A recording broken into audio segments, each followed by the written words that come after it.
नांदेड जिल्ह्याचे जे स्थानिक प्राधिकरण मतदारसंघ विधान परिषदेच्या ज्या निवडणुका लागलेल्या आहेत त्या निवडणुकीमध्ये जे 452 मतदार आहेत त्यापैकी बरेच मतदार त्यांच्या घरी आम्ही प्रचाराला गेलो असता सापडत नाहीत, ते नगरपालिकेत भेटत नाहीत, ते महापालिकेत नाहीत, ते गायब कुठं झाले. कारण त्यांच्या घरच्यांनासुद्धा आम्ही विचारपूस केली, त्यांनासुद्धा माहीत नाही की नगरसेवक गेले कुठं.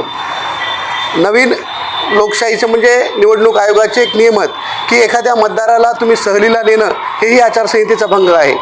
तर असं प्रस्थापित जे उमेदवार आहेत त्या मतदाराला म्हणजे त्यांना फूस लावून, त्यांना वेडं बनवून, त्यांना पैशाचा आमिष दाखवून हे गायब करतायत, सहलीला घेऊन जात आहेत. असे सर्व नगरसेवक गेले कुठं, की त्यांचा घातपात झाला की काय, नेमकं काय झालं त्यांच्याशी. म्हणून आम्ही आज ऑब्झर्वर मॅडम जे आपल्याकडे आहेत त्यांना आम्ही आज भेट घेतलेली आहे आणि त्यांना एक रीतसर निवेदन दिलं आहे की या मी उमेदवार असल्यामुळं हे मतदार मला भेटत नाहीत. हे नगरसेवक जे सन्मान्य सदस्य आमचे आहेत ते गेलेत कुठं.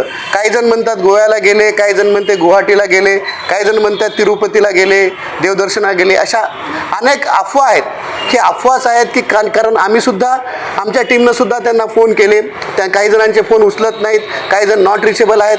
हे गेले कुठे, यांचं अपहरण झालं की काय, की यांच्यासोबत काही घातपात होऊ नये म्हणून आपण जिल्ह्याचे जिल्हाधिकारी व जिल्ह्याचे पोलीस अधीक्षक यांना सूचना द्याव्यात, यांचे लोकेशन ट्रॅक करावं आणि यांना सुखरूप घरी आणावं. यासाठी आम्ही लेखी निवेदन आज ऑब्झर्वर मॅडमला दिलेलं आहे. लोकशाही आहे जिवंत आहे असं वाटतं का तुम्हाला? माझ्यापेक्षा जास्त आपण मीडियाचे प्रतिनिधी आहात.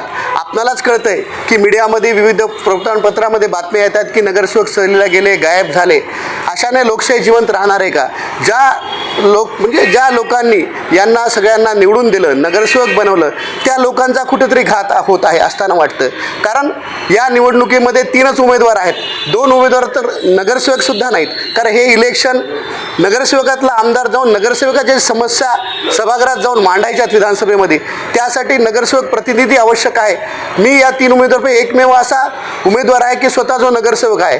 नगरसेवकाच्या जे सकाळपासूनच्या संध्याकाळपर्यंतच्या अडचणी असतात, जे इथले CO असतील, इथले आयुक्त असतील, जे काम करत नाहीत, हे कुठेतरी विधानसभेमध्ये त्या नगरसेवकाचे प्रश्न मांडण्यासाठीही इलेक्शन्स आहे, निवडणूक त्यासाठी आहे. विधान परिषदमधून नगरसेवक प्रतिनिधी गेला पाहिजे. नगरसेवक प्रतिनिधी जर गेला तर त्याच्या समस्या ते जाणकार असतो, तो जाऊन विधान परिषदेत चांगल्या भूमिका मांडू शकतो. यापैकी हे दोन्ही उमेदवार जे आहेत ते नगरसेवक नाहीत, त्यांना काय समस्या नगरसेवकांना समजणार.